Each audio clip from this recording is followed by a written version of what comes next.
So we have found the issue that we had stopping us from getting this thing started a little while ago. Kind of a simple problem, but one of those things that can definitely sneak up on you and be difficult to troubleshoot. So here's our old switch. This old switch was on when I yard sailed the bike, and if you see at the very top here, there's a little bit of road rash to where this thing took a bit of a hit.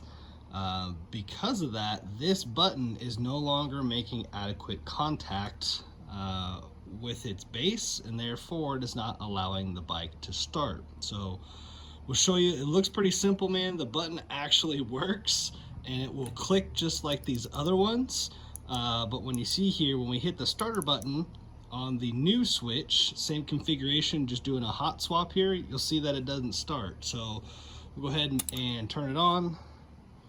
Obviously there's no fuel pump or anything on because the tank is off, but if we hit our start switch, you can hear that it actually cranks over, right?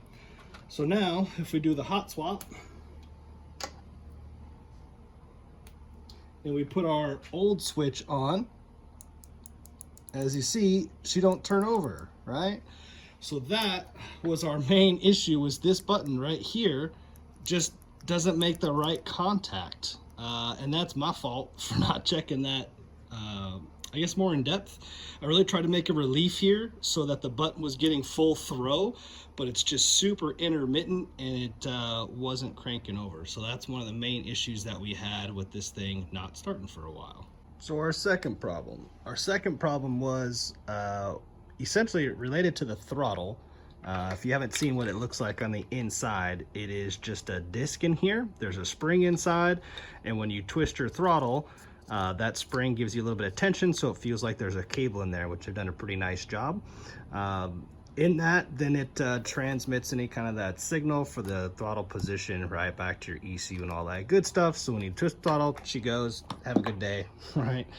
However, after I yard sailed, this throttle ended up being trashed for whatever reason. It was affected, and that brought us to our next issue. We went into the dash and we would press and hold our mode button to change our ride modes, right? And not a big deal, you can do that stuff. However, one little trick is, right, this throttle has to be closed. It has to be all the way closed. If it's open at all, that riding mode will not allow you to change, and it says closed throttle, right? Well, that was our main issue. There was a little bit of interference here with this one being open, I guess, ever so slightly, or reading it. Therefore, we couldn't actually change the ride mode in the settings. So it was kind of strange, one of those things that's odd. So, right, both of these pieces on this bar just got yard sailed enough to where it was interfering with how we needed to go forward.